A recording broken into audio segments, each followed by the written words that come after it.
मी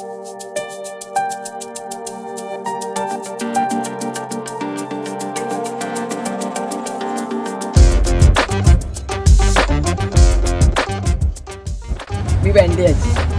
आजच्या कार्यक्रमाचं म्हणजे आपल्या आजच्या भागाचं तुम्ही शीर्षक वाचलंतच, थंडी थंडी. आता मी सुद्धा बघा ना, या इथे गॅलरीत आमच्या थोडंसं ऊन असतं अजून. आपलं पेपर वाचायला इथे आली की थोडंसं काहीतरी बरं वाटेल. शाल होतीच हो सकाळपासून कामं करताना सुद्धा, आणि यावेळेला जरा वाटतंय थंडी आहे म्हणून. तर त्यामुळे मी म्हटलं चला उन्हात जाऊन उभं राहावं थोड्या वेळ म्हणून आले. आता या थंडीचा तुम्ही विचार केलात ना, तर जुनी मला आठवण झाली. आता मी आजी 70ची आणि माझी आजी, तर तेव्हा जे काही त्यांचं उपाय जाता येता सांगितले जायचे ना, तर खरंच असं वाटतं की हल्ली हे जे सगळे व्हिडिओ आणि हे सगळे होत आहेत, तर हे बघा ना कसे उपाय आहेत ते. अगं जाताना जरा तुपाचा हात लाव ग ओठाला, आंघोळीच्या आधी हातावरनं जरा तेलाचा हात फिरव आणि मग जा आंघोळीला. काय आता पण हे बघ, दप्तर वगैरे भरेपर्यंत होईल तेवढी 10 मिनिटं, मग जा. झालं. पाणी नीट घे गरम, ताड पाण्याने करू नको थंडीची आंघोळ. झालं, हे सांगितलं जायचं. बाहेर पडताना कापसाचे बोळे घेतलेत का पिशवीमध्ये, वारं सुटलं तर कानात घाल. जो उघडा भाग असतो त्याच्यात तर वारं बराबर आपल्या शरीरात शिरतं आणि त्याचा मग तुम्हाला नंतर त्रास होतो. तर हे काहीतरी पटापट सांगितलं जायचं. अगं ती गोळी खाल्लीस का आजी? काय अगं ती मध गुळ आणि हळदीची गोळ्या करून ठेवल्यात तर सगळ्यांच्या नावाने, तुझी राहिलेली कळेल मला. तर ती एक गोळी खाऊन घ्यायची, म्हणजे असं बारीक बारीक. अगं हे सुलभा, तिला डब्यामध्ये गुळाची पोळी दिलीस का? मग मात्र डोळ्याचे चमकायचे, गुळाची पोळी चला. आणि बघ अगं छोट्या डबीत तूप पण दे तिला.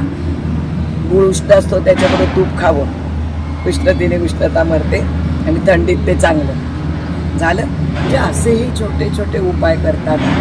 खरंच जाणवायचं की कितीही सगळी तजवीज घ्यायचे, शाल घ्यायचे, कानाला रुमाल बांधलाय, अमुक सगळं ते ठीक आहे, हे पण सगळं तयार घरामध्ये पदार्थ, मग मजा यायची अगदी असं वाटायचं. मंडळी, ह्या आता सगळ्या अशा उपायांबद्दल मी पुढे बोलतेच आहे, पण मला वाटतं आता नाही जास्त ऊन काही टिकणार. आपण आज जाऊनच बोलू या घरामध्ये. आत आल्यावर मात्र थंडी कमी वाजते बरं का, म्हणून पण शाल घ्यावीशी वाटते. सासूबाई म्हणायच्या आता थंडीचे दिवस आहेत, सुती साड्या काढा ग बायानो, त्या उली टुली नको. आता हे उली टुली म्हणजे मजा चालली, कोणाला ते शब्द माहिती पण नाहीत. नायलॉन सारख्या असायच्या पातळ सुळसुळीत साड्या. आणि हल्ली तर काय आई काय आजी काय सगळ्याजणी पंजाबी ड्रेस घालतात. चांगलं सगळं झाकलेलं पण अंग राहतं, लांबलचक सुटसुटीत कामं करताना सगळं काही बरं पडतं. त्यामुळे त्या प्रचलित झाल्या आता तो ड्रेस. तर त्यामुळे आया आजा तेच घालतात हल्ली. पदार्थांचं बोलायचं तर काय, थंडी म्हटल्यावर सगळीचीच रेलचेल. भाज्या काय आणि फळं काय, आणि सगळी स्वस्ताई. सारखं प्रत्येकाच्या घरामध्ये उंदियो, नंतर भरली वांगी. आता ती भरली वांगी आणि उंदियो म्हटल्यावर मुख्य उद्देश त्याच्यामध्ये तिळाचं कूट, दाण्याचं कूट, म्हणजे जे थंडीला योग्य आहे शरीराला आपल्या. ते आता त्याच्यावर भाकरी खायची, तिला देखील तीळ लावलेली भाकरी छान लागायची. पण ते तीळ त्याच्यावरचे जे लाल लाल व्हायचे भाजल्यावर ते खूप चांगलं वाटायचं. तर असे ती तीळ लावलेली भाकरी, या सगळ्या भाज्या, हलवा. संक्रांत आली की तिळाचा हलवा, तिळगुळ, असं सगळे पदार्थ केले जायचे. म्हणजे ते ठरलेलं आहे, एका पाठोपाठ एक एक येणारच. आणि ते त्यावेळेला केलं जायचं. त्यावेळेला विकत पण कमी मिळत होतं आणि करायच्या मात्र बायका हौशीने. त्यामुळे ते सगळं रेलचेल चालू राहायचं. आता ह्या सगळ्यामध्ये एक लक्षात यायला हवं, हे सगळे चमचमीत आपण पदार्थ खातो मात्र, पण मग त्या मानाने पाणी कमी प्यायलं जातं. तर थंडीच्या दिवसात सगळ्यांनी पाणी भरपूर प्यावं, त्याचा कंटेंट जास्त असावा, म्हणजे आपलं अंग शुष्क पडत नाही. आणि पाणी नाही प्यायलं ना मग की शरीरातली आर्द्रता कमी होते. त्यामुळे पाणी हे भरपूर प्यायलं पाहिजे. सारखी घरात ओरड व्हायची, पाणी प्या पाणी प्या. आणि मग अशाने काय होतं, शुष्क जर का तुमचं पडलं शरीर किंवा काय, तर ॲटोमॅटिकली ते आपल्या कातडीपर्यंत येऊन आपल्या कातडीची पण साल्टं निघायला लागतात, म्हणजे फुटतं अंग थोडक्यात. तर त्यामुळे पाणी गेलं पाहिजे पोटात, पोषटपणा म्हणून गेलं पाहिजे. आता काही वेळेला घरात सांगितलं जायचं की तुपाचे थेंब तुम्ही एखाद दोनदा तरी आठवड्यातनं नाकात टाका म्हणजे बरं वाटेल तुम्हाला. नंतर कानामध्ये तेल टाका, म्हणजे कुठून तरी काय सगळ्या भागाला ऑइलिंग करायचं. सगळ्याला एक वंगण म्हणून जे पाहिजे असतं तर ते सगळं त्याला आलं पाहिजे. तर त्यामुळे हा तेलाचा तुपाचा उपयोग केला जायचा. आता कधीतरी मुलं हे सगळं खायची आणि मग म्हणायचं आजी मग ना मला काही शी होतच नाही वगैरे. मग त्या लगेच सांगायच्या की अरे रात्री झोपताना गरम पाण्यामध्ये तूप घालून खा. मग ते तूप घालून प्यायलं की दुसऱ्या दिवशी मुलांना म्हणजे कुठून तरी ते पण आलं की नाही वंगण त्या आतड्यानं. एरेंडेल कधीतरी दिलं जायचं म्हणजे. तर तसं हे पोट साफ करणं, त्याला पण वंगण देणं, असं सगळे ॲटोमॅटिकली ना कसे काय हे विषय व्हायचे आणि कसं पुढे जायचं घरगुती उपायातनं तब्येती उत्तम राहायच्या. त्यामुळे ते सांगितलं जायचं पाणी प्या, हे तेलाचा थेंब घाला. तर असं सगळं म्हणजे हे रुटीन होतं माणसाचं. की खूप सगळ्यांना वाटायचं की आजी मग खाली आग होतीये. तर थंडीच्या दिवसात सगळाच भाग कोरडा पडल्यामुळे कधीतरी शीच्या जागी शूच्या जागी आग व्हायला लागते. मग त्या सांगायच्या की अरे कुंडीतल्या कोरफड आण जा, हल्ली तुम्ही जे ॲलोवेरा म्हणता ते, मग ते आणून त्या जरा थोडी गरम करून त्यातलं गर काढून द्यायचं आणि सांगायच्या दिवसातनं तू ते 2-3 वेळेला लाव. आता हे साधे साधे उपाय खरंच आजी आता बरं वाटते असं सांगितलं जायचं. आणि मला आठवतंय की घरामध्ये कोपऱ्यात एक रात्रीच्या वेळेला मेणबत्ती ठेवलेली असायची, विझवलेली म्हणजे चिकटवून ठेवलेली असायची. आणि मग सांगितलं जायचं की प्रत्येकाने ती मेणबत्ती लावून बाजूला कोकम तेल ठेवलेले. आता तुम्ही म्हणाल काय हल्लीच्या दिवसात कोणी कोकम तेल लावत नाही, पण असं चांगला घट्ट गोळा केलेला कोकमाचा तेल ठिजून सगळं ते वेडेवाकडे खडे असायचे.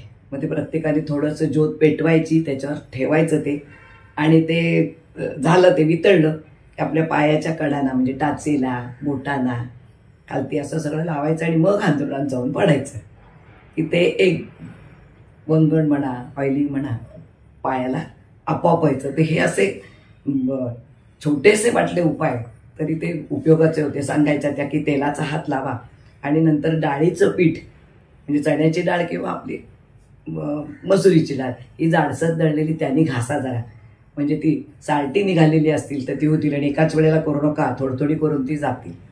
तर असे जे उपाय काही होते तर त्यांनी खरंच ते पटकन कुठे काही गोळ्या घेतल्या गेल्यात औषध प्यायला असं व्हायचं नाही. तर हे शुद्ध म्हणजे म्हणतात तसं घरगुती उपाय सगळे, तर ते खूप बरं वाटायचं. झुंजूर मास आठवला आत्ता मला की झुंजूर मासाच्या दिवशी म्हणजे संक्रांतीच्या आदल्या दिवशी झुंजूर मास असतो. तर त्या दिवशी मग काहीतरी मिक्स सगळी भाजी करायची, दरवेळेलाच उंद्यो करायचे नाही खटाटोप म्हणून. आणि मग मुख्य महत्त्व ते मुगाच्या डाळीच्या खिचडीला. मग कधी कोणी अर्धी मुगाची डाळ जी असते सालासकट ती, कोणी अख्खे मूग घालून, कोणी नुसती पिवळी मुगाची डाळ घालून अशी मौसर खिचडी, त्याच्यावर साजूक तुपाची धार केलेल्याच असायच्या. संक्रांतीसाठी पोळ्या त्या गुळाच्या, मग ती कोण सांगायचं वाढा म्हणून, तर ते नाईलाजानी हे नाही उद्यासाठी आहेत असं करून मग एखाद्याला ती गुळाची पोळी दिली जायची.